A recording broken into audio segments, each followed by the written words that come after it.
All right, welcome everyone. We're gonna wait a couple minutes until everyone's arrived. Thanks for joining us.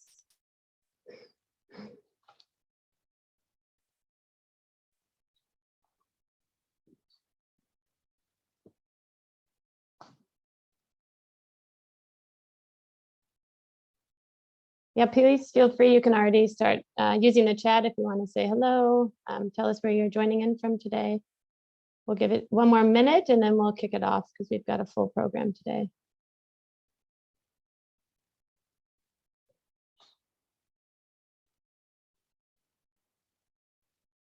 All right, we've got 70.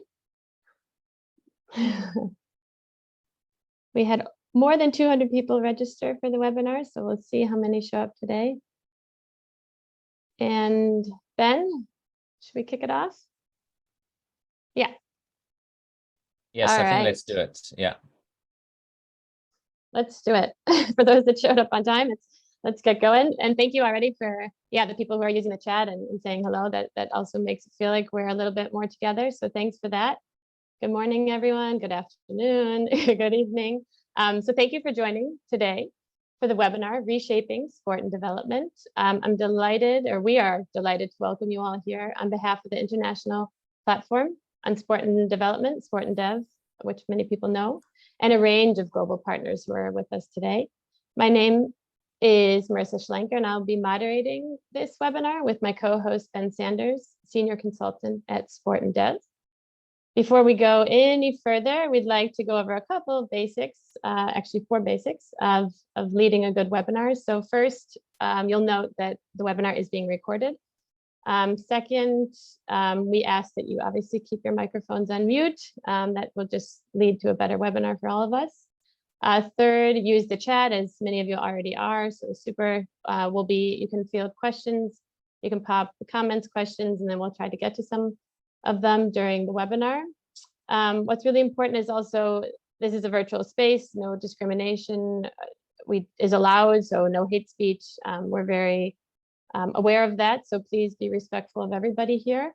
And then the last is something new that we're trying today. We've got live captioning. So if you would like to use that, there's a function on Zoom and you can do live captioning and you can either see the full transcript or you can do subtitles. So just for anyone who would like to use it, for example, on my screen, it's underneath more option, and then you can choose show subtitle or view full transcript. If you do full transcript, it will be on the side of your screen, but you still have access to the chat as well. So we're trying that out today, and I hope that is used and it works for those who need it. And why are we here today? So we are here today to debate and discuss our global community-driven campaign on reshaping sport and development. We are happy to have so many people I can see from so many different parts of the world. So that's really, really exciting for us.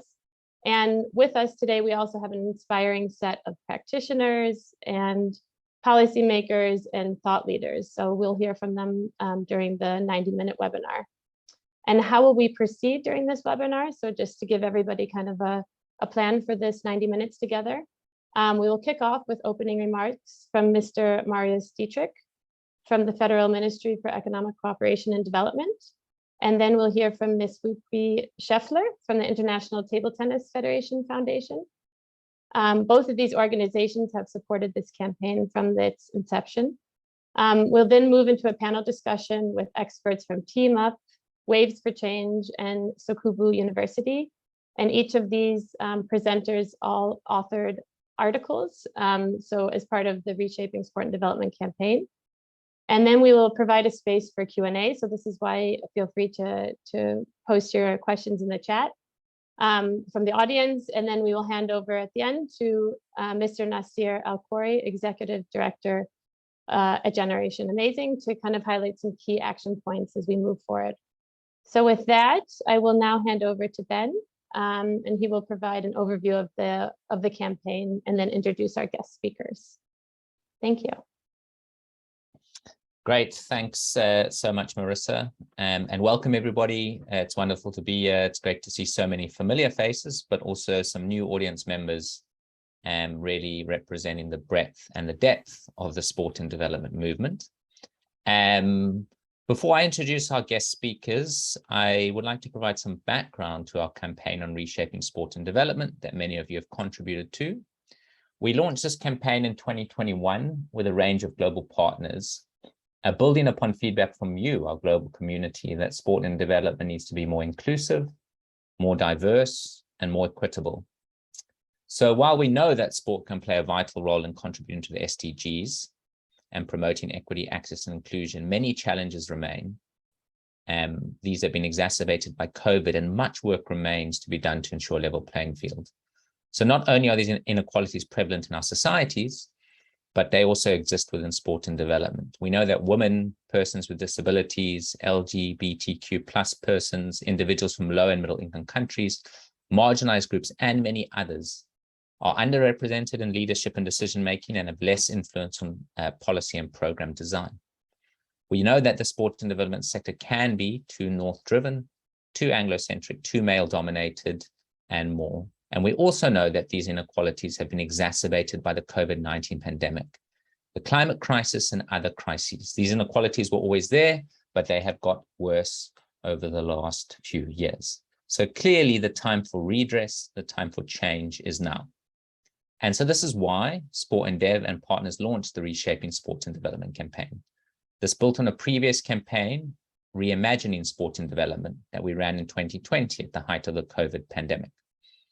Our global community indicated it was time to move from visioning, from reimagining sport and development, to reshaping sport and development, from vision to action. The campaign has 4 key outcomes. And one is the identification of key themes and actions in reshaping sport and development. Number 2 is greater community involvement in setting plans and priorities for the sector. And we'd love to get your feedback on some of this today. Number 3 is upgrading the Sport and Dev platform, our website, to better serve all actors. And the 4th is contributing to a more inclusive, accessible, and equitable sport and development sector in which no one is left behind. So how are we going to achieve these outcomes? Well, through a range of activities and working with the Sport and Dev community, as Sport and Dev is a community-driven platform for and by the community. So first of all, between May and July 2022 this year, we ran a public call for articles on Sport and Dev. We encouraged organizations in sport for development sector and beyond, including those outside sport, who are a critical part of the conversation, to share views on how sport can better serve society. We received a record 95 articles from organizations and individuals across all 6 continents, including contributions in English, French, and for the first time, contributions in Spanish and Arabic. We are now holding this webinar to stimulate further debate and help to identify key themes and actions that Sport and Dev and the broader sport and development community can move forward. We'd also like to acknowledge that this webinar is just a start and by no means perfect. We acknowledge the following limitations. While we have representation from 5 continents, we don't have a speaker from Latin America, and the time zone means it's difficult for people from the Americas to join. And clearly there's no ideal time that works for all across the globe. Further, we are hosting this webinar in English. We don't yet have the ability to run webinars in different languages and or with simultaneous translation, but we hope to change that in the future. On our upgraded sport and development website, which we hope to launch in early 2023, we will have content in all 6 UN official languages, and we believe that bridging the language divide is particularly important. Finally, we would like to highlight all those that contributed to the call. 95 articles received with contributors, many of whom are here with us today, submitting really important, thought-provoking pieces on the role of sport in reshaping sport and development. We also have 16 funding partners for this campaign and many in-kind partners. We would love all these stakeholders to speak, but this is not possible due to time constraints, and we can only invite a certain number of speakers. We will also be further analyzing all the articles received and taking inputs from those and this webinar to compile a comprehensive report on reshaping sport and development. So that's an overview of our campaign, Reshaping Sport and Development. This webinar is organized as part of the campaign. And we are now delighted to begin with a brief message from one of our key campaign partners, Mr. Marius Dietrich, Senior Policy Officer at the Federal Ministry for Economic Cooperation and Development, EMZ. Welcome, Marius. The floor is yours. Thank you very much, Ben, for this kind introduction. Dear partners, dear colleagues, dear participants, many thanks for this introduction and for inviting me to this global webinar, Reshaping Sport and Development. It is an honor to be here to discuss with you the importance of sport as a tool for development and how it can better serve society. Sport is a social experience. It has the power to connect, to emotionalize, and to create a playful learning field. Sport and physical activities bring fun and enjoyment while teaching life skills and values such as tolerance and respect. They also create safe spaces in which individuals, regardless of age, gender, ability, sexual orientation, belief, or background, can come together in a harm-free environment. Here, participants learn from each other, build mutual trust, and become agents of change in their communities. Sport provides opportunities and gives children and youth room to develop self-esteem and a voice. Sport can be a unifying tool for peace and inclusive societies. Sport provides innovative approaches, solutions, and partners, and reaches all sectors of society, from the local club to the international level. German Development Corporation believes in the power of sport as a tool for sustainable development and has, since 2007, been using the sport for development approach to create opportunities for children and youth and to contribute to designated SDGs, such as good health, quality education, gender equality, employment, social inclusion, or peaceful coexistence. We see this impact in our partner countries in Africa, Latin America, the Middle East, Southeast Asia, and the Western Balkans, where we use the S4D approach to strengthen communities and promote social cohesion. In sport, we say it takes a team to win a game. And that is why our work is shaped by its partnerships, alliances, and multi-stakeholder approaches. And our guiding principle is, together we achieve more. For us, partnerships are key. And we work with partners from all sectors of society on the national, regional, and international level. Joint commitments from the sport, education, academia, youth, and social sector are crucial to work towards a more inclusive, accessible, and equitable sport and development sector. Together with these partners across governments, non-governmental organizations, and the private sector on all levels, German Development Corporation implements projects in different regions of the world to include sport for development methodologies into policies and national curricula, build individual and organizational capacities, promote education and employability through sport, and construct or renovate sport grounds as safe spaces for all. All projects are tailored to local needs and follow the do no harm and human rights-based approach and safeguarding principles. The COVID pandemic and the war against Ukraine challenged all of us and exacerbated existing inequalities, especially affecting women and young people all around the world. We at the Federal Ministry for Economic Cooperation and Development, short BMZ, firmly believe equality is a human right, and the current German government is a strong advocate for equal participation by all people in social, political, and economic life, regardless of gender identity, sexual orientation, skin color, disabilities, or other traits. Acting in this spirit, the BMZ is pursuing a feminist development policy. Half of the world's population is female.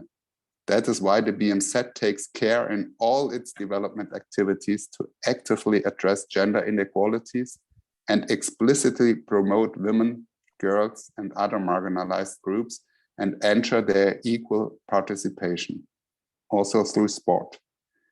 With our wide range of partners, we address this topic on various levels. Through our partnership with the ITTF Foundation, 3 capacity building workshops were conducted in Kosovo, Uganda, and Iran, with a focus on table tennis for gender empowerment. Furthermore, we cooperate with the German Football Association to promote women and girls through the joint Future Leaders in Football program. Young women involved in football are trained to take on leadership responsibilities in the sport and act as role models and change agents in sport and society. Furthermore, in the last years during the COVID pandemic, more than ever, it became clear how sport improves mental and psychosocial well-being, builds resilience and supports recovery from traumatic experience, especially in the context of displacement and migration. In this regard, we launched a special COVID-19 fund to mitigate the impact of the pandemic in our partner countries by supporting local communities and vulnerable youth with a focus on mental health, social cohesion, and hygiene. Together with the AFD and FIFA, we supported selected sport projects in local communities in our partner countries. We joined forces with the Olympic Refugee Foundation to implement and scale up sport for protection and sport for development activities to improve the mental health and psychosocial well-being of young people, refugees, and host communities in Uganda. And through our partnership with WASH United and Viva Con Agua, we raised awareness about health and hygiene, equipped communities and schools with water filters and hand washing stations, and educate children and youth on proper use of wash stations. Since 2013, together with our partners, we have reached more than 1.2 million children and young people in almost 40 countries, trained over 8,000 coaches and instructors, developed capacities on different levels, and supported the construction and renovation of sustainable sport grounds as safe spaces for all.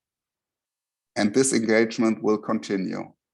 For our next phase in the next 3 years, our aim is to work with international, regional, and national actors to leverage sport for development approaches to support marginalized youth in measures that promote employment, gender equality, and social cohesion. A strong focus will be on the creation of our practitioner network all around the world. Therefore, as our Minister Svenja Schulze said, we are happy to support Sport and Dev and its efforts to promote sport as an effective tool to build back better, especially in times of crisis. Sport offers great opportunities for inclusive learning and exchange on and off the sports ground. German Development Corporation uses this power for sport for development, for sustainable development, with a particular focus on girls and women. We welcome the initiative to unite like-minded partners and increase range and impact of our measures. So we need to move on as a team and jointly unleash the enormous potential of sport for development and on all levels. We look forward to continuing the conversation and the cooperation with all of you. And I personally look forward to the exchange, being the first time take part on a webinar of the sport and development platform. Thank you very much. Thank you so much, Marius, for those really valuable insights and overview of the fantastic work that BMZ and GIZ have been doing in the sport for development space for many years now, and the partnerships you've formed. And we are very happy to be partnering with GIZ, BMZ on this campaign, and we look forward to continuing to collaborate as we move forward. We will now move on to our next speaker. It's a great pleasure to introduce Ms. Wiebke Schleffer from the International Table Tennis Federation Foundation, a valuable partner of this campaign and steering board member at Sport and Dev. And Wiebke is the head of operations at the ITTF Foundation. Wiebke, the floor is yours.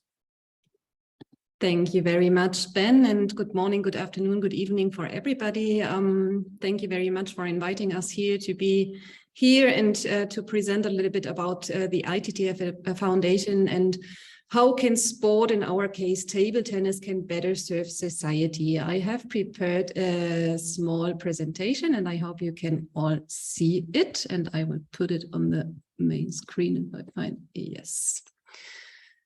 So I would like to start with a very brief introduction about who is the ITTF Foundation, and because there's a lot of confusion going around between the ITTF group. ITTF Foundation was founded by the International Table Tennis Federation, the ITTF. The ITTF is the international governing body and Olympic body for table tennis. And within the ITTF group, we have three different entities. We have the ITTF itself, we have World Table Tennis, the autonomous commercial and events business of the ITTF, and we have the ITTF Foundation as the not-for-profit organization founded by the ITTF. This structure gives us the possibility to act quite independently, but work together as a community too. So it enables us to take our own decisions within these three brands and to benefit from the knowledge and the expertise of the others. Our vision is table tennis for all for a better life. We were founded in 2018 and officially recognized in 2019. So we are a quite young organization.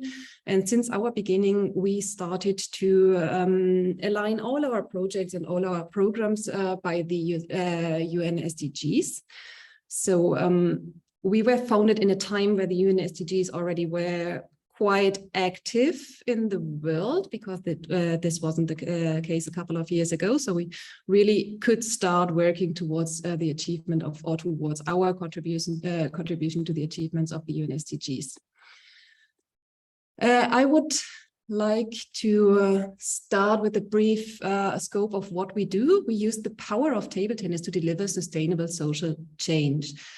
And when I say we, and this is has already been mentioned by Ben and by Marius too, I don't only speak about we as the foundation, but we as the community of the foundation and all our partners and stakeholders all around the world. We cannot do anything alone. We need to do it all together, and we do it sharing expertise, we do it sharing knowledge, and we do it together.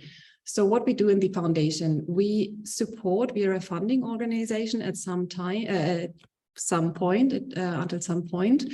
We build capacities. So within the funding we give, we do not only give funding, but we guide our projects. We are together with our projects and we support them building capacities and shaping the project wherever needed, if there is any unexpected happening.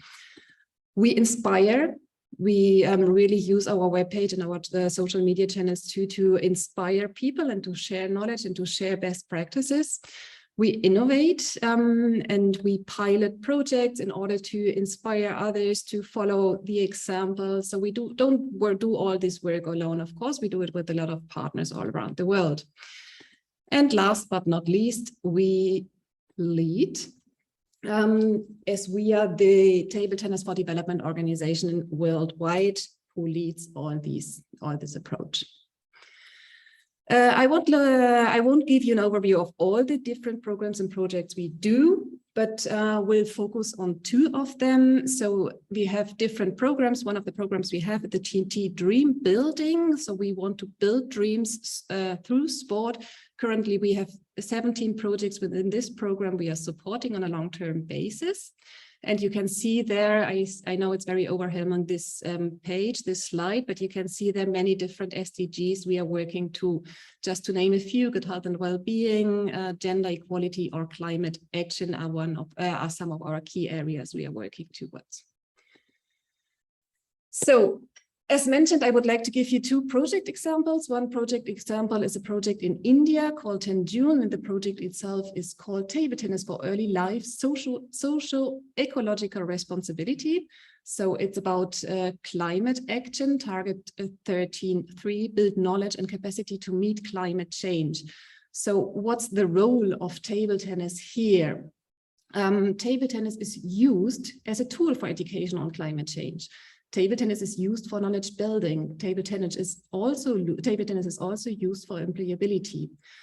It's used as an attraction. Table tennis has this power to attract people. Table tennis has this power that everybody can play. You don't need much space to play. You don't need professional tables to play. It's a non-contact sport. Women and men can play together, and no matter how old you are, no matter if you have a disability or no, really everybody can play table tennis.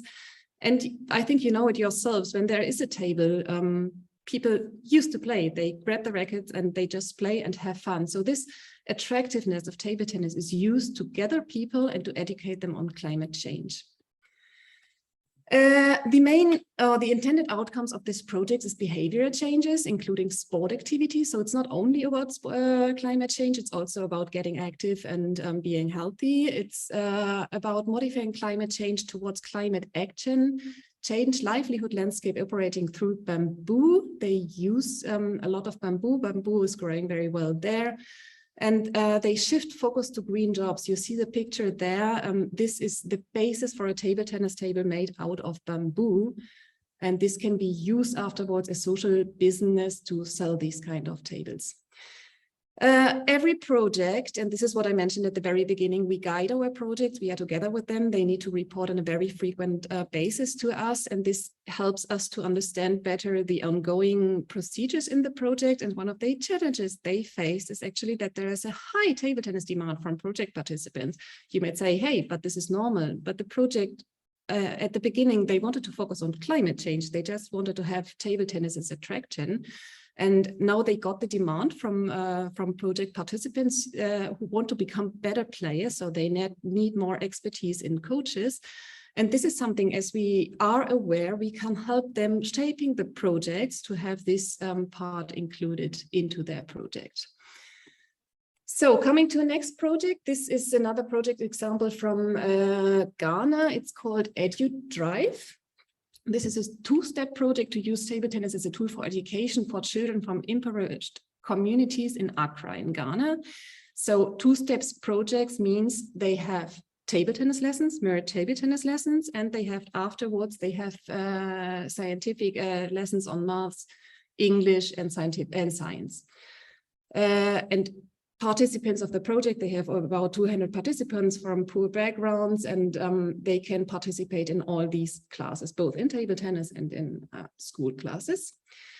Key intended outcomes, enhanced positive mindset for children participating in the program. At least 70% report increased academic proficiency, enhanced employable competencies, improved attendance in school, and also that parents and teachers support their kids, because this is not normal everywhere, that parents and teachers support the sportive activities of kids.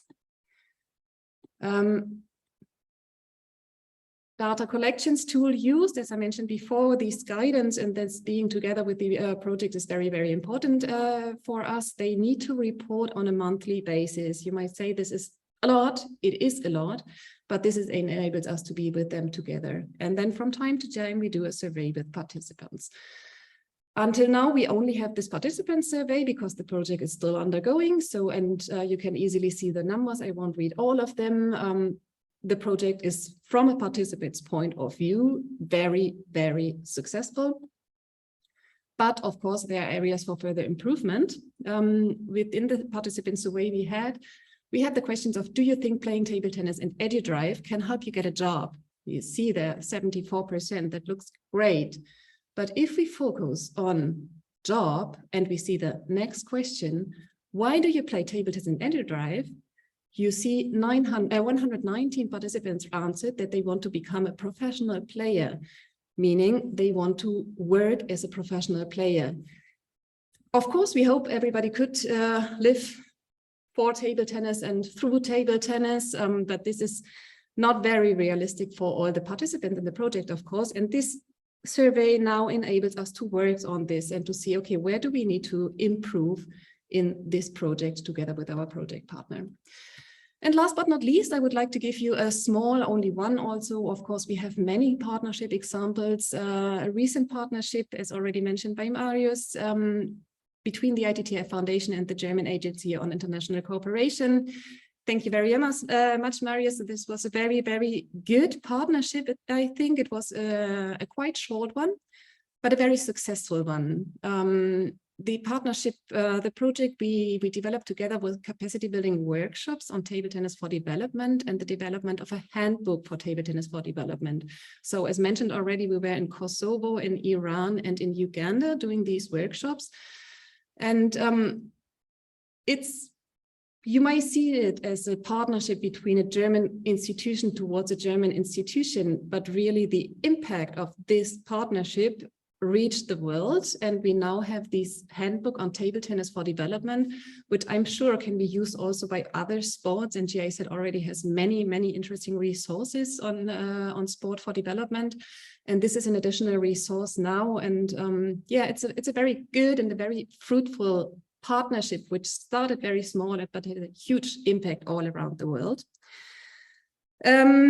Yeah, so last but not least, I would like to thank you again, Sport and Dev, for this opportunity. I think Sport and Dev is an ideal platform to share the knowledge on sport for development. Actually, at the moment, I'm participating in a congress for foundations, for not-for-profit foundations, and the topic of the congress is sustainability.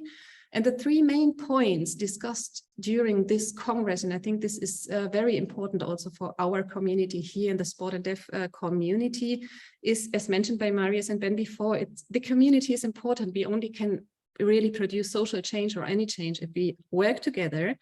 Another point was flexible funding. This is quite interesting too, about the approach of, if we have short-time funding, it's not flexible. We need to adapt to nowadays challenges, and there come hurricanes and there come tsunamis and there comes a pandemic or whatever.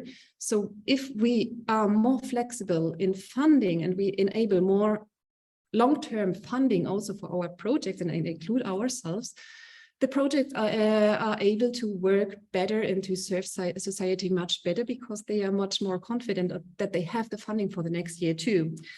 And last but not least, the narrative is also very, very important. So when you talk about whatever you do, give the right message that people understand. I mean, within our community here, I think we really understand about sport for development, but the outside world of sport for development is still not understanding what is the concept of sport for development. But what is it? What does it mean? So encourage all of us to give the right message to people and to shout this out loudly of what sport for development can do.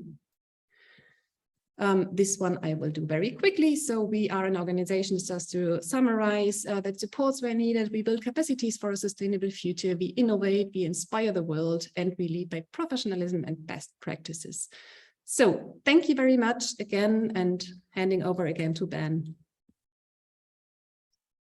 Oops. Thanks so much, Wiebke and Marius, for those presentations. I think really important to hear about the value of partnerships in progressing sport and development work, and also the importance of measurement in measuring the value of sport for development initiatives. I think we can no longer be evangelical about sport for development and just assume that it produces automatic outcomes positively. We need real, robust evidence that shows how and why programs work or don't work in certain situations, so that we can really ensure they're targeted and deliberate investments in sport-based approaches where these are valuable and viable. Great, thanks so much for those engaging thoughts. Just a reminder to the audience, you can pop questions in the chat. We will have a Q&A towards the end. You can also address questions to specific persons or panelists. We've also introduced captioning to this webinar for the first time. So for those that would rather read, you can turn on the captioning by clicking on the more three dots at the bottom of your screen and either click show subtitle or view full transcript, and that will provide captioning of the conversation. The webinar is being recorded, and we will also share the recording with all of you. With that all done, thanks again to our two first speakers. I will hand over to my colleague Marissa Schlenker, who will facilitate a panel discussion with some key experts and contributors to our call for articles for this campaign. Over to you, Marissa. All right, so we will move into a panel discussion, and I'm excited to introduce our stellar lineup of speakers. And the three speakers, actually, they all contributed to the campaign, writing on different topics. So that will also be interesting for them to share a little bit about their contributions. But we've got Miss Roshika Dio, social inclusion specialist from Team Up, and she's joining us from Fiji. We've got Mr. Anirban Chakraborty from University of Tsukuba, and he's joining from Japan. And then we also have Miss Vive Funani, Policy and Advocacy Manager from Waves for Change, and she's joining from South Africa. And actually, what I would like to start off, we'll go to Miss Roshika and actually ask you to share a little bit about the article that you contributed to the campaign and some of the main points that you shared through your article.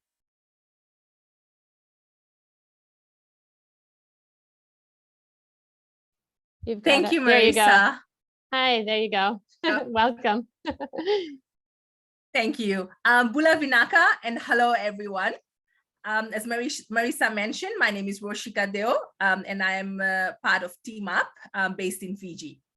So in relation to some of the things that we are focusing on at Team Up to reshape how sport and development happens, there are a few areas that we're focusing on. However, I'll briefly share perhaps three areas.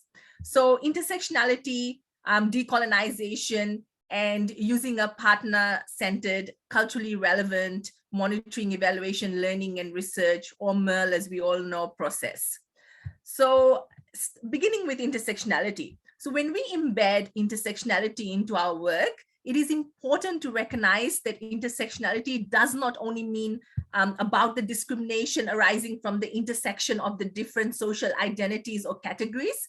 Intersectionality is more than that. It is about examining how the different forms of oppression or discrimination that result from these intersections relate to power dynamics within the greater socio-political environment. It also means recognizing that there are more than a few social identities or categories, and there may be specific ones depending on country or regional context. For instance, for us in the Pacific, it would mean taking into account discrimination or oppression based on tribal relations or conflict, climate crisis, sorcery-accused violence, or living in an outer island. Intersectionality is about examining and transforming systems and structures such as patriarchy, neocolonialism, and heteronormativity, systems and structures that actually support and perpetuate discrimination and oppression. It means working across multiple levels in societies and focusing on the changes needed at individual, social, systematic, and institutional levels. Moving on to decolonization, which was another thing that I actually spoke a little bit about in my article. It's something that is really important, and I feel like we need to do more of it within the sport and development sector, is have reflections around power and privilege to better understand how different communities, how our Pacific Island communities, are placed, our colonial histories. This process also requires us to reflect on whose knowledge and experience determine the process and outcomes of Sport for Development program. What knowledge matters and why? Who is at the leadership helm? Who has the decision-making power? Programs should also be responsive and relevant to the needs of Pacific people and should strive to rebalance the current social, economic, and political paradigms of power that currently exist and prevalent in many parts of the world. Maybe the last approach that I want to briefly touch on is MERL, as I mentioned earlier, monitoring, evaluation, research, and learning, and maybe generally on media and communication. One of the frequent and consistent challenges highlighted within the sport and development sector is the MERL component, the traditional and perhaps more Western approaches, which involves a lot of narrative and text, doesn't necessarily work for many Pacific communities. So within Team Up, we have been exploring ways to embrace and include more culturally relevant and appropriate MERL activities, which are partner-centered. One such example is the use of Folktale. Folktale is a web-based platform that empowers sport and development partners to actually use videos to monitor, evaluate, and communicate the impact of their activities and program. So maybe I'll leave it to that 3. There's a few more, but just to sum up, intersectionality, decolonization, and a more partner-centered, more interactive and culturally relevant approach to MERL are just some of the current actions that we have undertaken in reshaping how sport for development programs look like in the Pacific region. Thank you, Marisa. Wow, thank you so much. And also I would encourage people to check out your article, which you contributed to the campaign. I was also reading it, Embedding Feminist Approaches in Sport for Development Programs. So we'll get that link up there as well. So thank you. And I'll come back to you again for another question later. We'll now move to Miss Aviwe Funani. Welcome.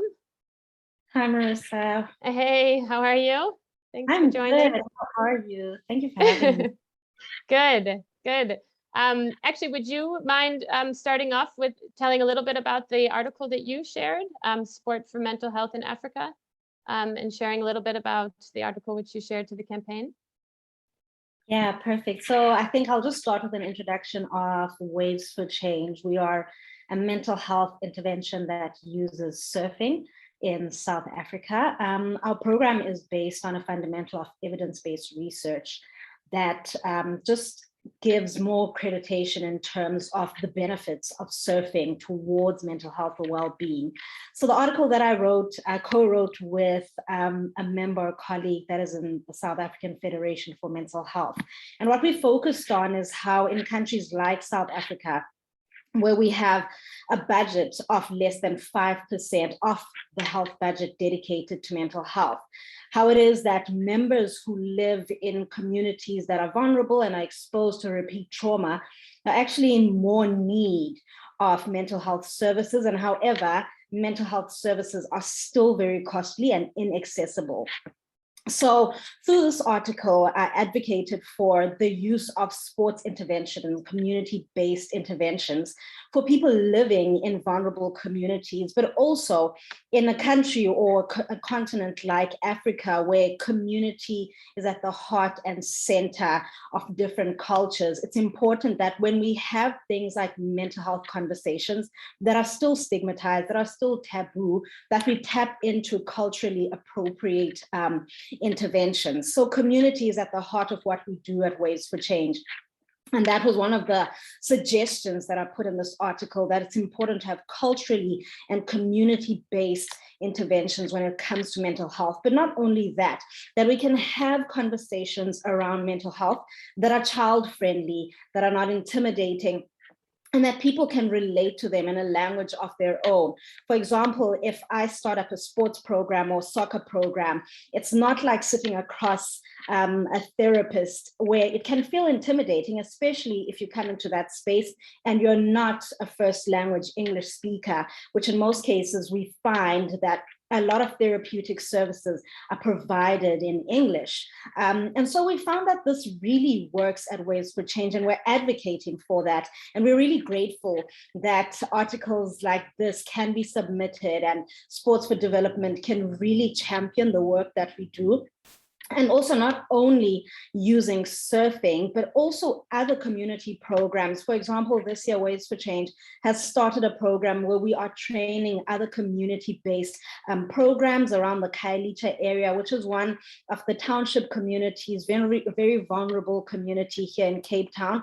And we're training other sports community programs to integrate well-being into their services that they already give to children. And I think when we are doing this, we really are championing mental health, but also more than that, championing sport. Sport can really change the world, as Nelson Mandela said. It really has the power to change the world. It really has the power to connect people in a way that's not intimidating, in a way that's more inclusive. And I think my dream and the dream at Waves for Change is that, well-being and mental health become the center of everything that we do, because without mental health, we don't have health. And one of actually the main theme from the World Health Organization this year for Mental Health Day, which is coming up on the 10th of October, is that we make mental health a global priority for all. And how can we do that? I think everyone who's on this call understands that when they do take part in a sports activity, it does something in terms of your well-being. And all we're advocating for as Waves for Change is that recognize that you're already doing well-being and well-being services within your programs, and just be able to start building on these and championing well-being and having conversations that are not intimidating, that are destigmatizing, and are also just saying to people, it is sport, but there is a greater layer to sports that it can help you in terms of your day-to-day well-being and self-care.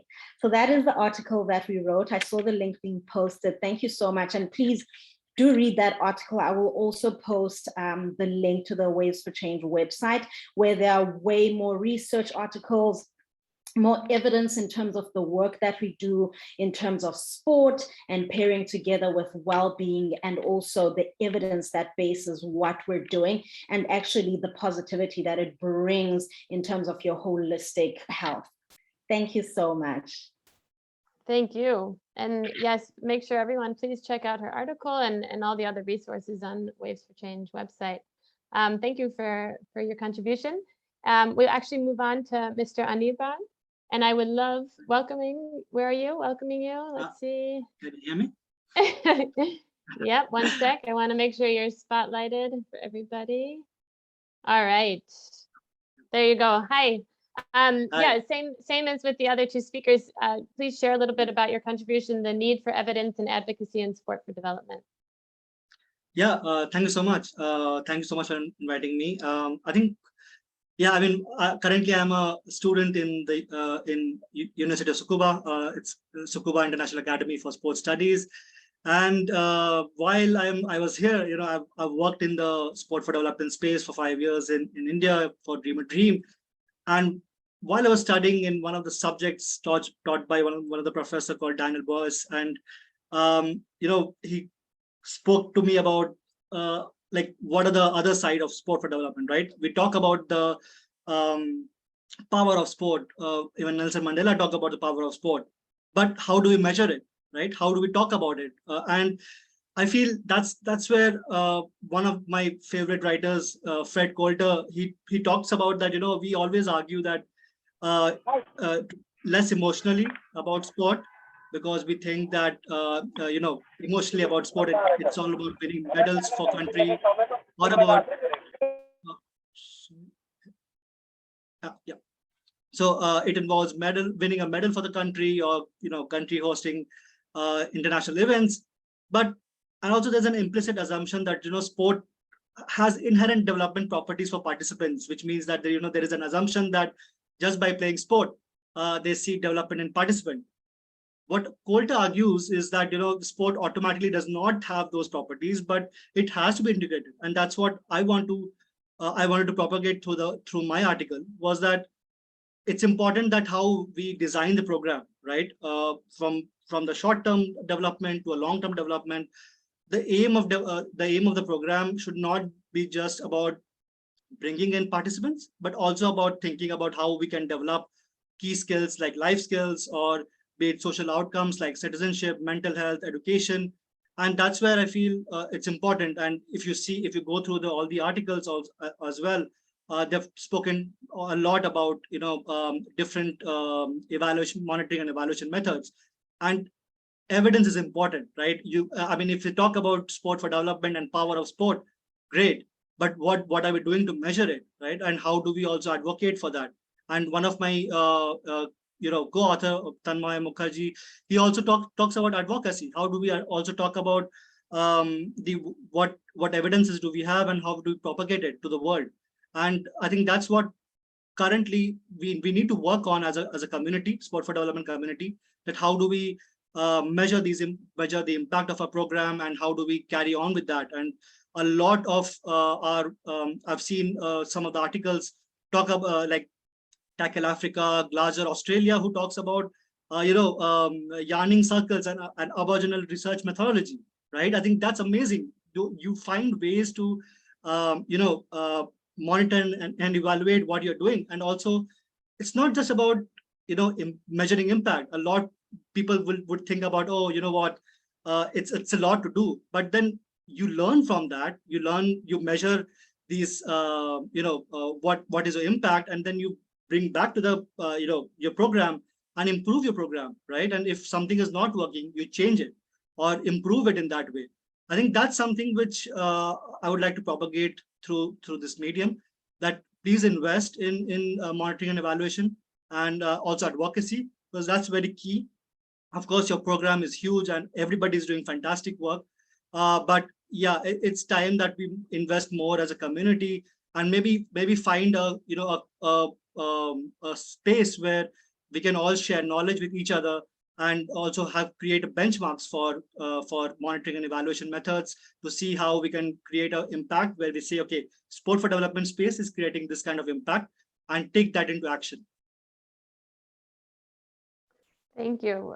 We're hearing a lot around monitoring, evaluation, learning, but also different approaches to it, and not just one size fits all with measuring and understanding your impact. So it's super interesting how the three speakers, you all are commenting, but with different perspectives on similar topics. So we actually only have 8 minutes for the panel discussion. So I'm going to throw out one question, and then I'll let whoever, we'll see who wants to go first. But so we recently are coming out of COVID. For some countries, it's still the reality, and we saw that there were a lot of shifts, and this is also what came up when we saw the Reimagining Sport and Development campaign. But what would you all say? You have all different positions and doing different work. What are some of the shifts which did take place in the sector specific to your kind of program or research that you're doing, or campaigns that are still influencing the way that Sport for Dev is running in your context? So kind of some of the shifts that had to take place, but then how they're still in place today, and maybe even bringing the sector forward, or also just difficult to deal with. So actually, we'll start with Roshika, if you could answer this question and just reflect on some of the shifts that happened during COVID. Thanks. Yeah, there were several shifts that took place during the COVID crisis, but keeping in mind the time limitations, maybe I'll share one of the most obvious ones. Is that organizations actually undertook investments in technology and supported also capacity strengthening on the use of technology by the staff, which has resulted in people becoming better versed with various online platforms and having more access to digital spaces. So for our region in the Pacific, we have increasingly more hybrid approaches to programming, capacity strengthening, staff training, and mentorship, where there is a combination of face-to-face and online approach. So this enables more people to participate, especially LGBTIQ groups and people with disability who may have security and accessibility concerns with physical spaces, or security concerns for in-person gatherings.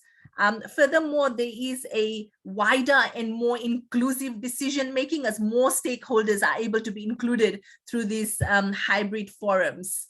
So maybe this is, one of the most obvious ones that we are noticing evolve in the Pacific, and how it's also producing a lot of benefits. Thank you for that, and being clear and succinct with your response. We'll move over to Avive Punani. Can you share some of the shifts that took place and how what it looks like today? Yeah, so in South Africa, we have the highest unemployment rate in the world, and also we have the highest unequal society in the world. And so it was important for us as Waves for Change to recognize immediately that, we provide a sports service, but also we couldn't reach the children, and there was a high rate of poverty.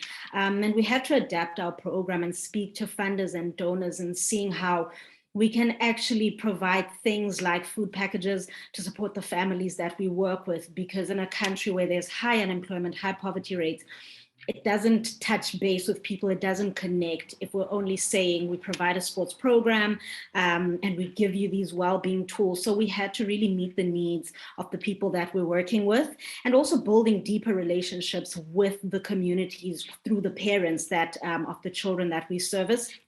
So again, the use of technology, also keeping in mind that all the parents don't necessarily have access to high-tech technology. So how could we use zero-rated platforms on WhatsApps to be able to share our resources for well-being, to make phone calls and be able to share the tools that we usually share with the children?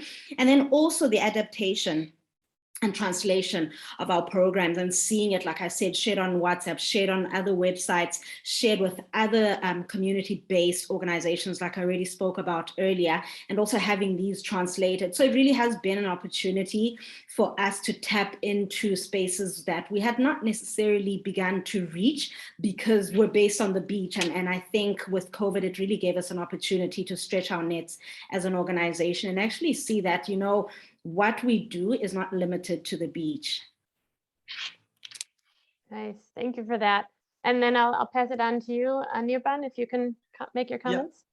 Yeah, just keeping it short, right? I think what COVID has brought out is a lot of investment in terms of mental health, mental well-being, right? A lot of focus also is going towards physical ability, sustainability in fundraising, right? I think I dream a dream when I was there. I think we focus a lot on fundraising and how we can make things sustainable, because that's what helped us survive during the COVID-19.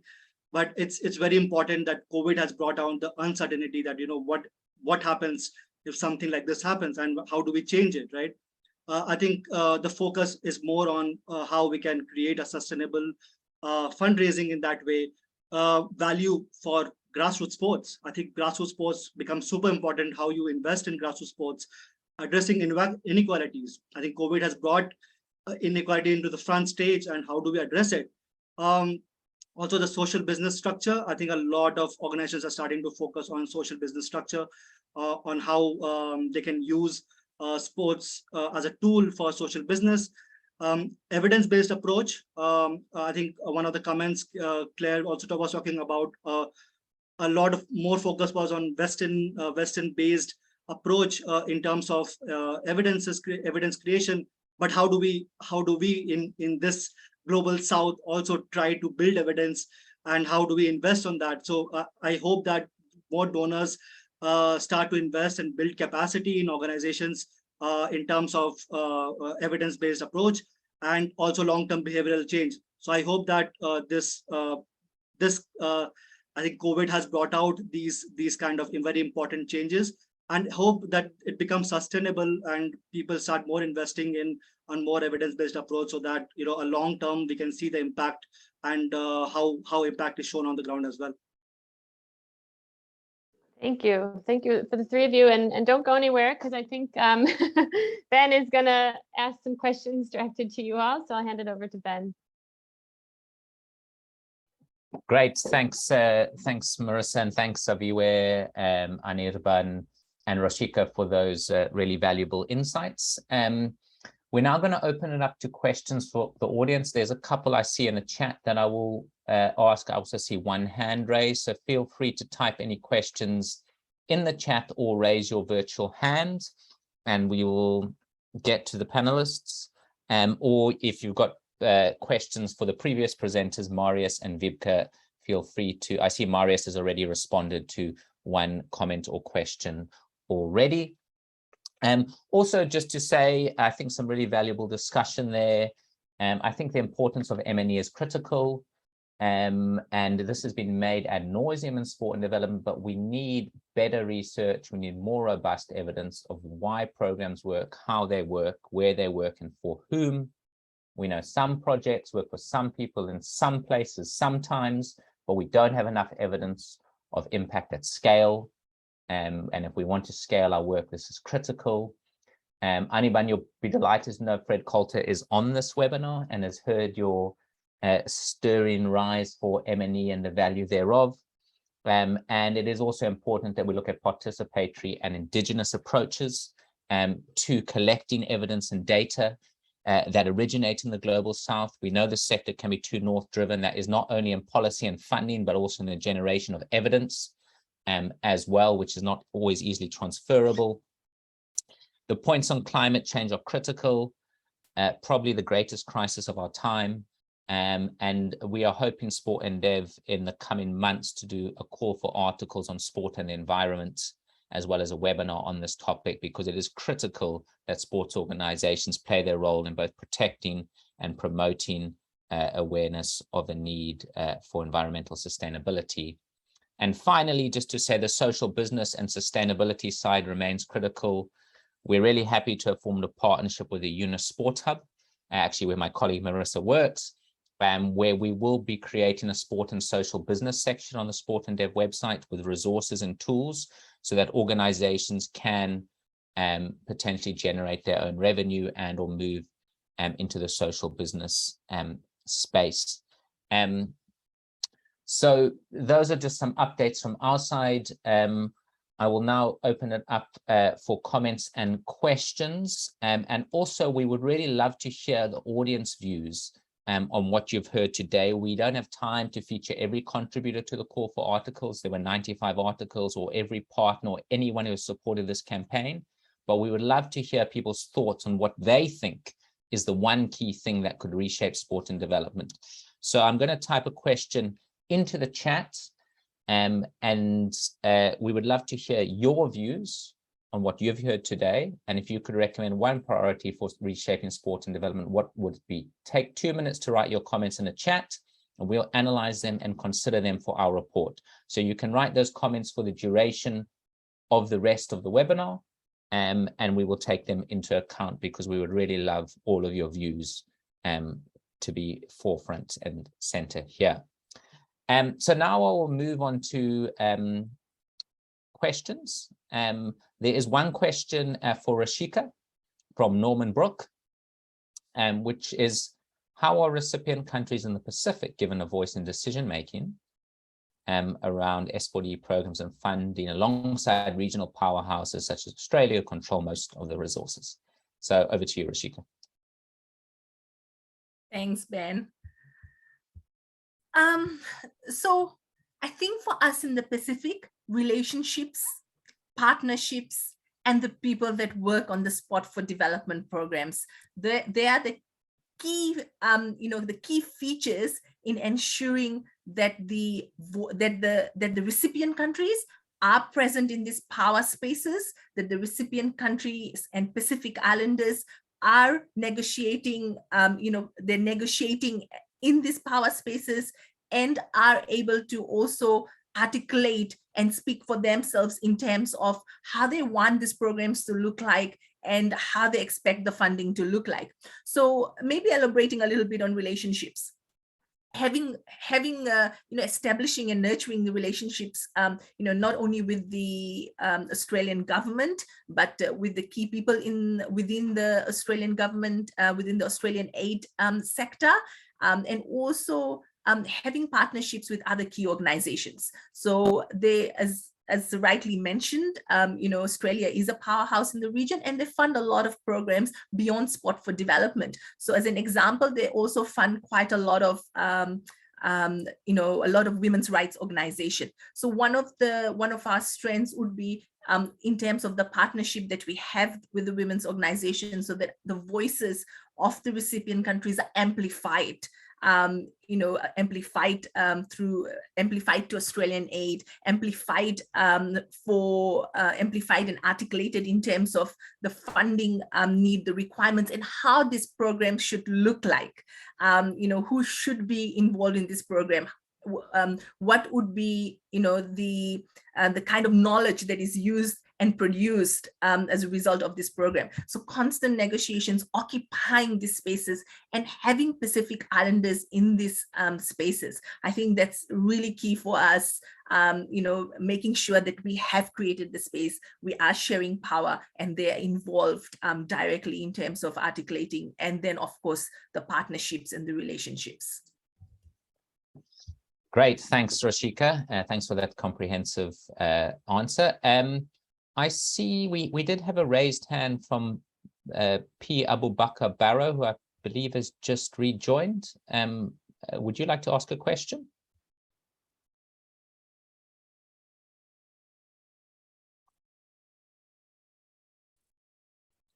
Okay, maybe his sound is not coming through, or maybe he hasn't rejoined.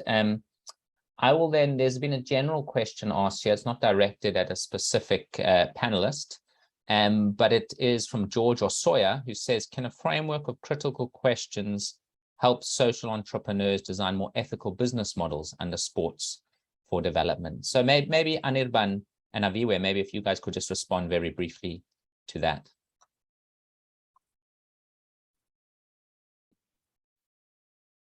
Go for it, Anirban, and then Aviwe. Okay. Yeah, you can go ahead and go after you. No worries. Yes, definitely. I think at the end of the day, we are moving towards a more socially empathetic world. And I think with all of us working towards the SDGs, regardless of whether we're in the nonprofit space or whether we are in business, at the end of the day, social development is important for all of us. And I think developing those ethical key areas to guide all of us are really important. And I think the most simple thing is, how do we align ourselves to the SDGs? Because I think for me personally, that is a key point in terms of where we draw what we do, in terms of inspirations for our research, for our evidence, and how do we make the SDGs relevant and relatable in our different contexts. So that might not be one size fits all in terms of what it looks like, but it's so important to see how we can integrate all these different keys into what is happening in our countries, in our different businesses or organizations. So I really think there's a big responsibility for all of us to be able to follow what is set in the world right now, and also where we are seeing the world. Like Ben spoke about the climate crisis, that is so important right now. And I think we won't be sustainable in terms of sports for development or saying that we are in ethical leadership or business if we don't think about the climate crisis. How do we begin to frame our programs around crises like this? We have the war happening right now in Russia. So again, it's all these different things that we can't just switch off our lens and focus on one thing, but we definitely need to align ourselves to the SDGs and also be socially aware of the different crises and the different challenges that we're facing in the world today, and adapt them to the different contexts that we find ourselves in. Thanks, Aviwe. I completely agree. As a famous quote goes, there's no such thing as a single issue struggle because we do not live single issue lives. So intersectionality, all these issues around marginalization, conflict, and crises are interconnected, and we've seen that they affect the poor, the marginalized the most, as COVID has shown us, and they need to be resolved, not at just an individual level, but at a structural level as well.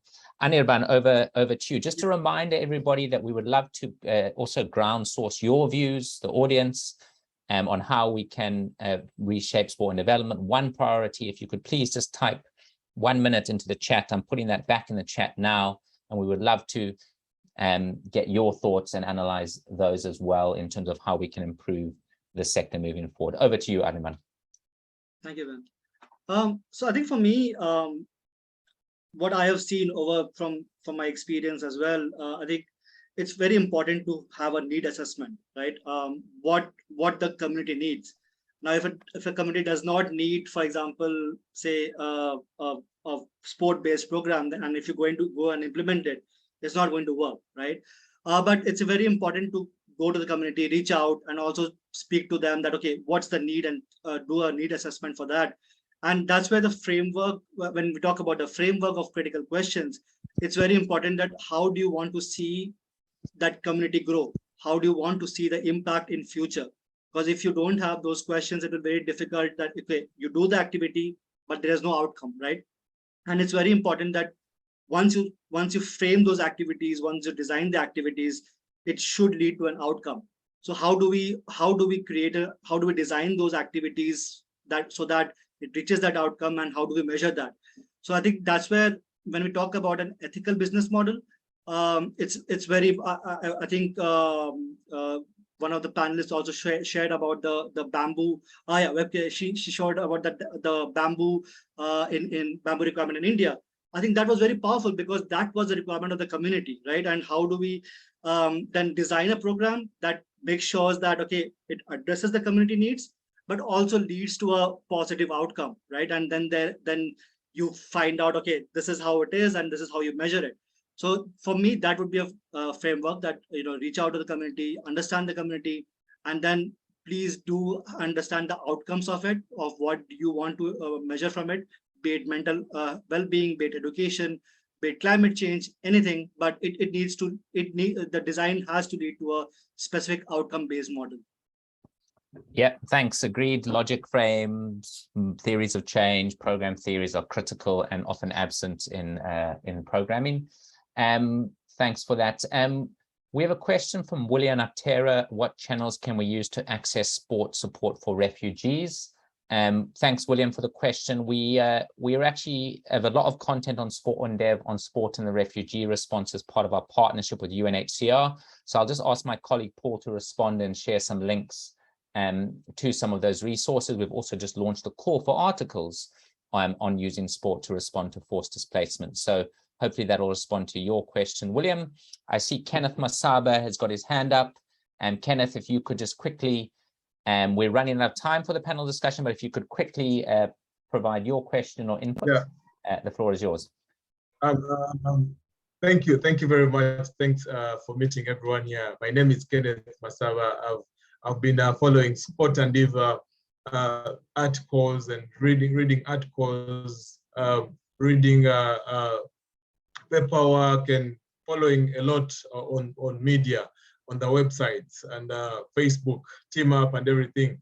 But then, well, I appreciate everything. I would like to say each community has a different, a totally different way or something that they are lacking, something that someone can purely put in place or support in one way or the other to develop. For example, here in Tanzania, basically in Dar es Salaam, where I am currently, there are many kids that don't go to school. Here, the main language is Swahili, so kids that access school are very few. And the schools that are here are basically international schools where you're going to get a quality education, where you have to pay a lot of money. So me personally, when I came down here, I realized, okay, it is education that is lacking. It is education that is demanding in the community. If you have an education, you can always get information. So we are trying to use sport. I use chess and I use rugby as an avenue for kids to acquire an education.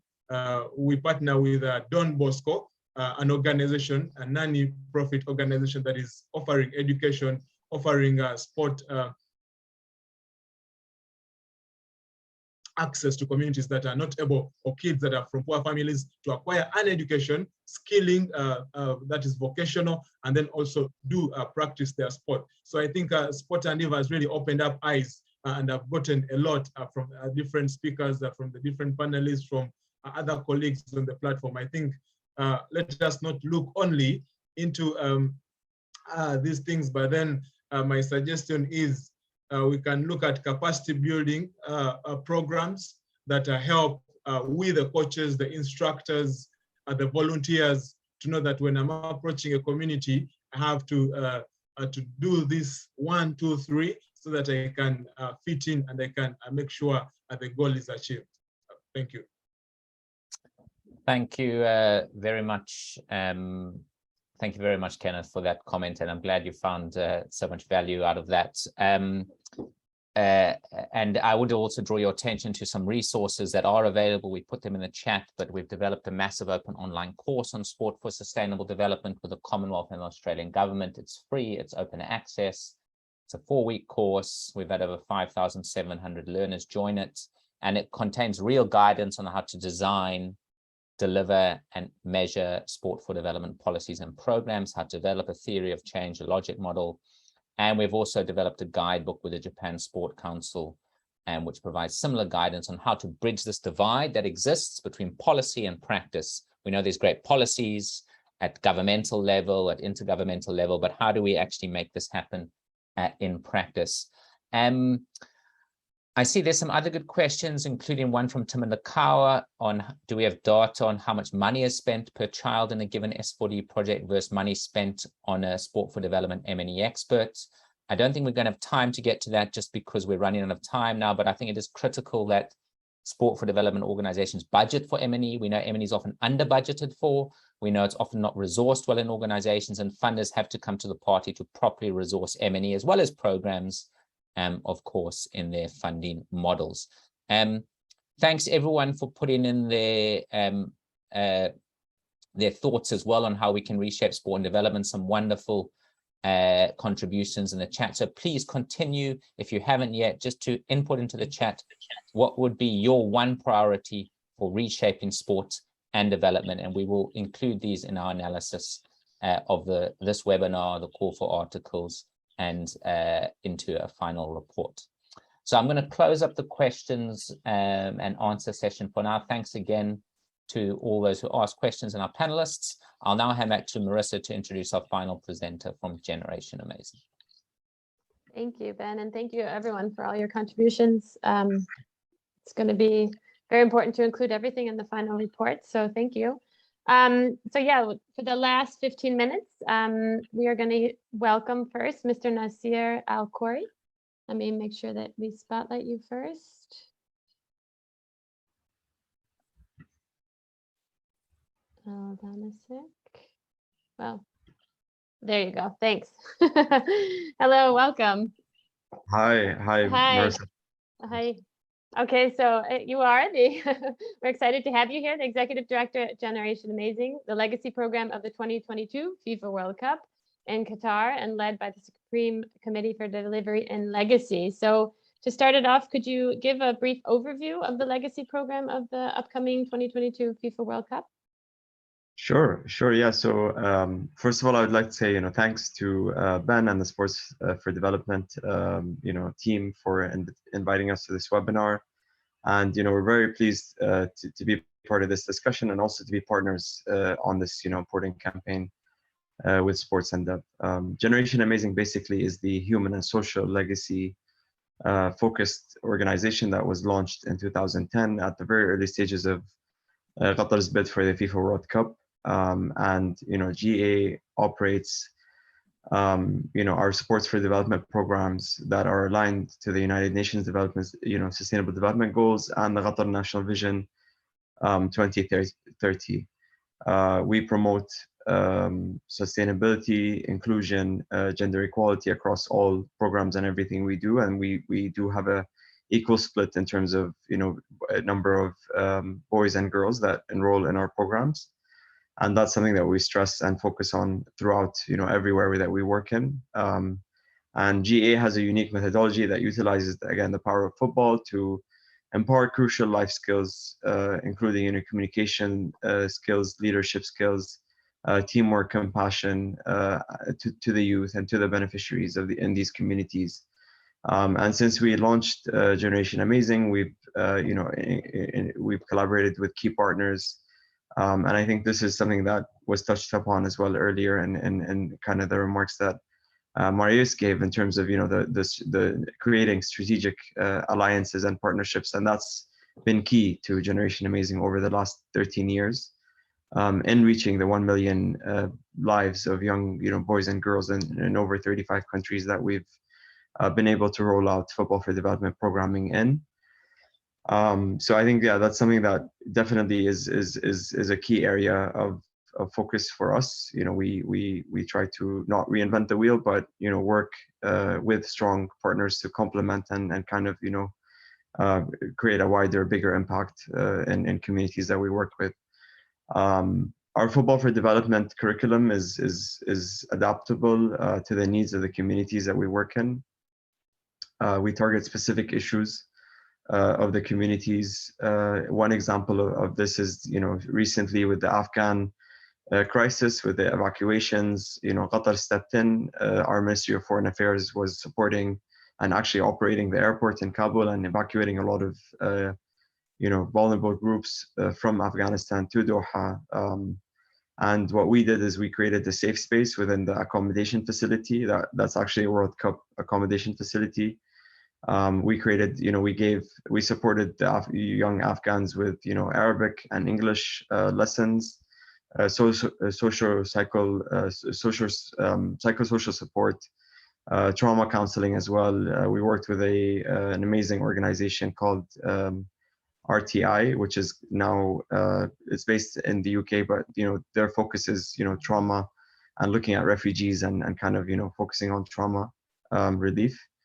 And obviously football for development activations. We ran a lot of football for development drills. We did friendly football matches. We hosted the women's Afghan national team. We organized a football match with our national team in a World Cup stadium.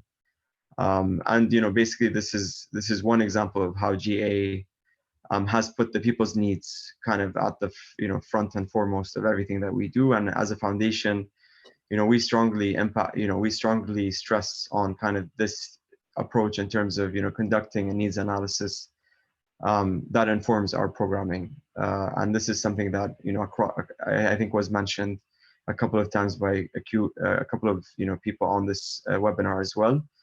But I think that's key to everything that we do, and we have pre-programmed surveys that we do, and other baseline tools that basically inform us and provide us with an understanding of the cultural situation and sort of the social world of the intended beneficiaries in order to meet their needs effectively.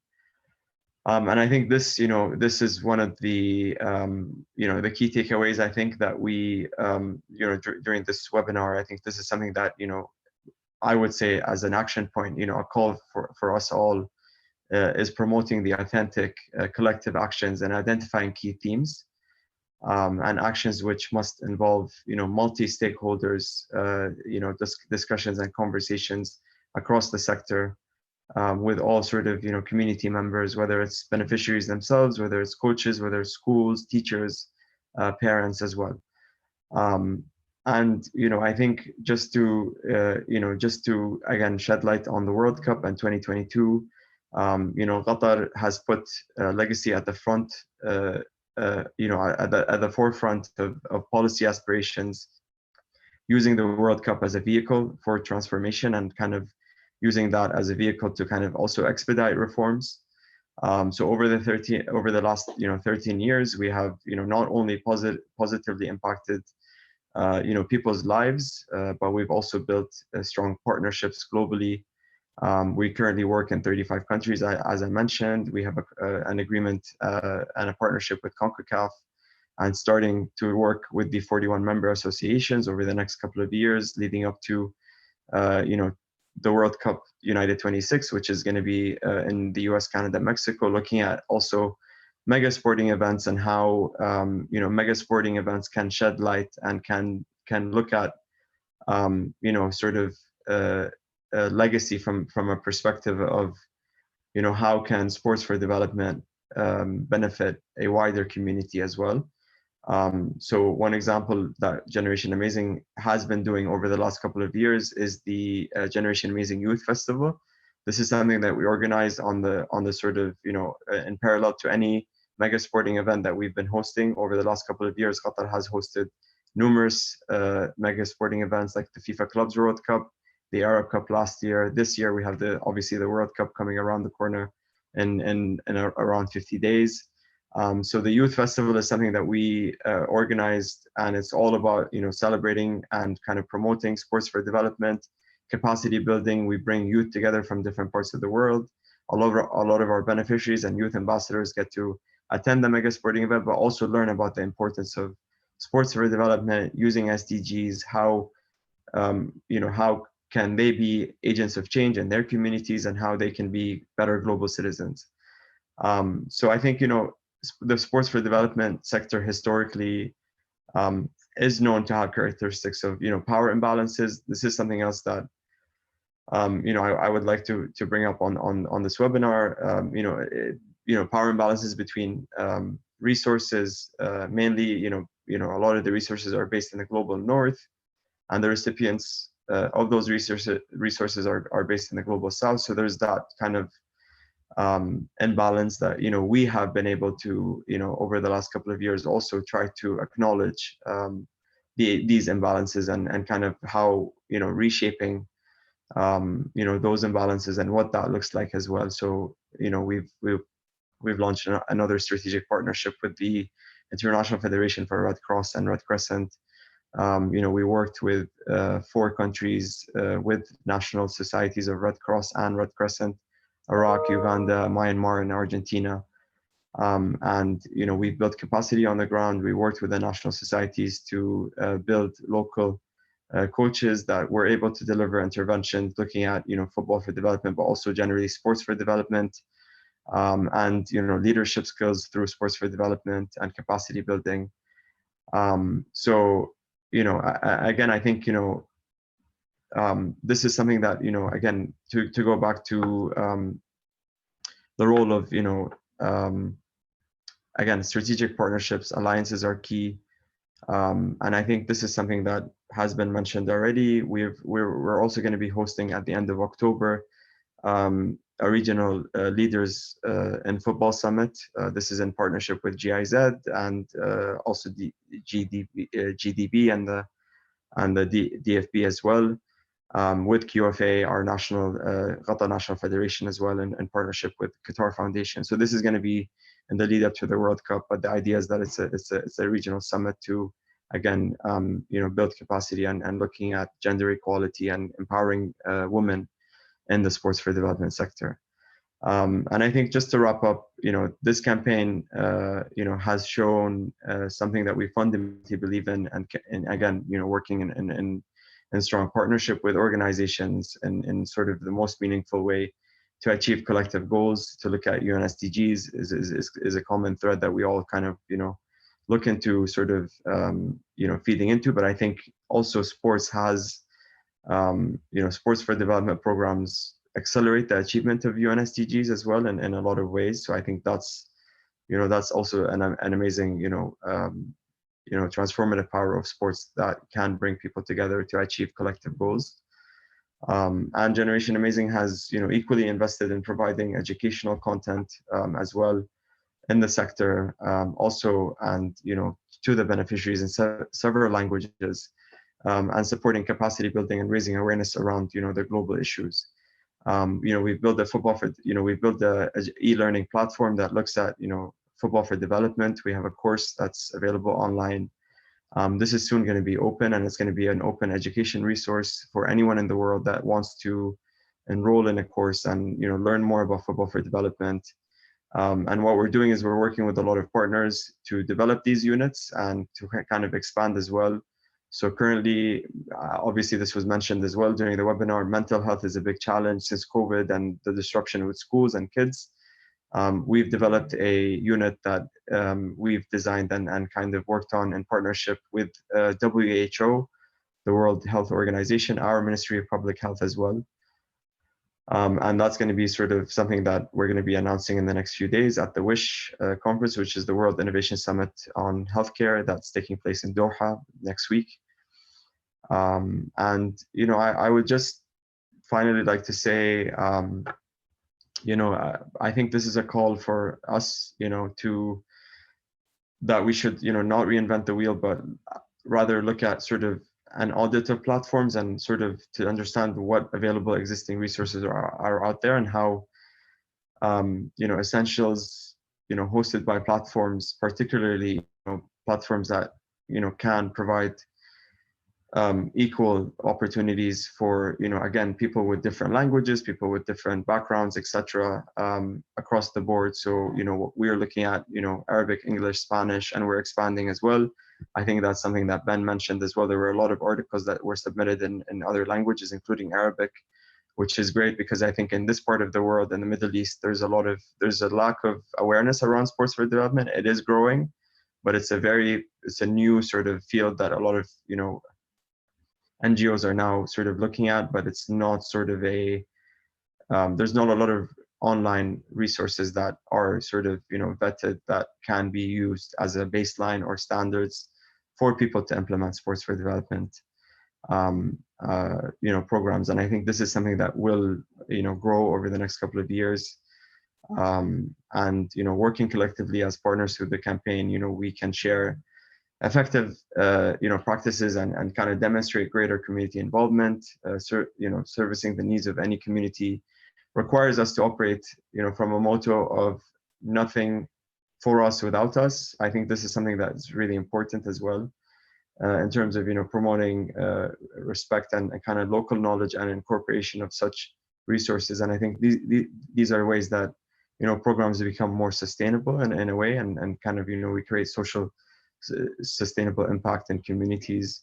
We believe, again, strongly, I think I stress this enough, but I think going back to UN SDG 17, working in partnerships for collective goals and for the good of the sector, I think that's really key. Recently at the UN General Assembly last week in New York, we hosted a roundtable at Concordia Summit that looked at the mega sporting events and kind of looking at legacies, but also the sports for development sector, and sort of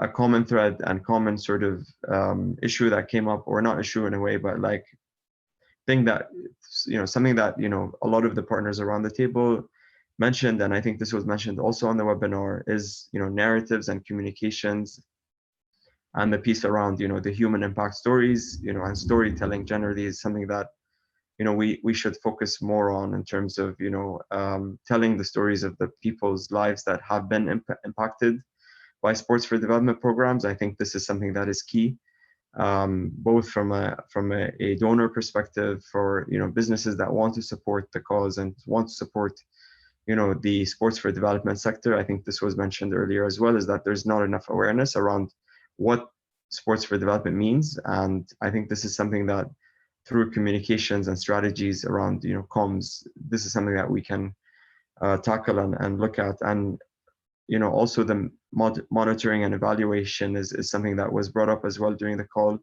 and measuring impact. I think that's also key in terms of the work that we do. It's again, sports for the development sector, impacting people's lives. It's not tangible. It's not something that you can point your finger out and say this is something that we can measure easily. So I think this is something that we need to also look at in terms of, it is a challenge. What can we do collectively to kind of tackle this issue, and to better society as a whole. We must collectively work together to ensure legacy is not an afterthought. And I think this is something that we've done really well as the host of the next World Cup, but I think this is something that we want to continue and see other host nations look at legacy from that perspective. And specifically on sports for development, giving opportunities and building capacity with marginalized, vulnerable refugee groups across the world. This is the issue around inequalities is growing, unfortunately, due to COVID, due to other issues around displacement, wars, etc. So I think sports for development really has that unique opportunity to unite people together, to bring people together, but also to embed and empower young people to give them better opportunities. And I think this is something that through this World Cup we hope to highlight and shed light on, but also to use the FIFA Qatar 2022 World Cup as an example, and as sort of in a way a benchmark for sports for development and legacy as a whole. Wow, thank you. Thank you so much. I took all these notes. I was going to try to even highlight some of your actions, but I think there's no point in me repeating you. I think a lot of people, and make sure you do look in the chat, lots of people wanting to connect and learn more, and maybe you share some of the websites where everyone can find out about these different opportunities and resources which exist. So thank you so much for that. I'm actually, just because of time, I'm going to hand it over to Ben to close it up. But I'd just like to thank everyone for joining us today, thanking the speakers. We need more of these webinars. We need more in-person as well, exchange. There's so much to be discussed as we move forward in reshaping sport and development. So I'll hand it over to Ben. Great, thanks, Nasser, for those inspiring words, and Marissa. We're a little bit over time, so I'm going to just close up very quickly. I do see Mohammed Amin Zariat, your hand is up. Unfortunately, we're not going to have time to get to this, but if you could maybe send us your question via email or pop it in the chat, and we'll try to respond. We're just running over time. Just quickly before we close, next steps linked to the campaign and our ongoing work at Sport and Dev. So we've done the call for articles and we've done this webinar to try outline concrete steps for campaign partners and other individuals and organizations using sport for development to work on moving forward. The call for articles, this webinar and the campaign will be summarized in a public report, which will aim to influence policy by providing key recommendations, including some of those you have provided today. Simultaneously, much of the funding raised through the campaign has been used to design a new Sport and Dev website. This will significantly improve the design and functionality, but the creation of the new website also has the aims of our campaign, which are better equity, access, and inclusion at its core. So, for example, we will provide access to knowledge in all 6 UN official languages and provide better mechanisms for organizations in underrepresented parts of the world to influence policymakers. The campaign activities are helping to inform the redesign of our website by providing a greater understanding of what organizations see as priorities for the sector. We will look to engage our community, provide feedback on our upgraded Sport and Dev website, so please watch this space. Finally, I'd just like to thank all our speakers for taking the time to join us today. Thank you to Marius from BMZ and Vipka from ITTF. Thanks to Aviwe, Anirban, and Roshika for joining our panel, and NASA for the closing address. I'd like to thank all of those who contributed to this campaign, whether by writing articles or providing in-kind support. And thank you to all those behind the scenes who made this webinar possible. And last but not least, thanks to the audience, to all of you who engaged today. We count upon you to drive this forward with us as we seek to reshape sport and development for the better.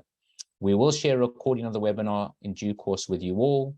And for people unable to attend today, you can access all details linked to the campaign and the articles on the Sport and Dev platform. And as always, we welcome your input and feedback as we seek to better serve our community. So thanks for staying on a little bit over time.